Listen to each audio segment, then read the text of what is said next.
بسم الله الرحمن الرحيم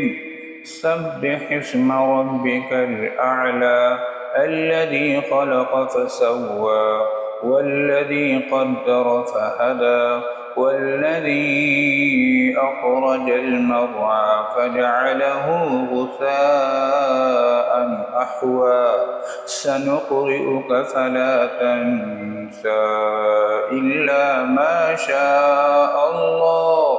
إنه يعلم الجهر وما يخفى ونيسرك لليسرى فذكر إن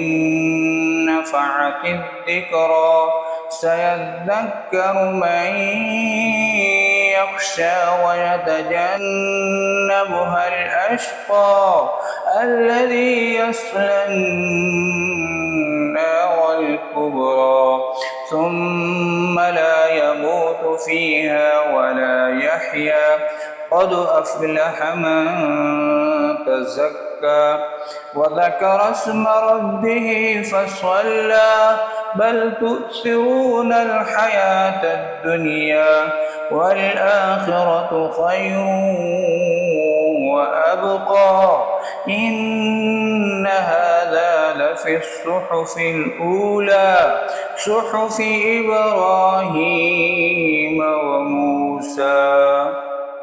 صدق الله العظيم.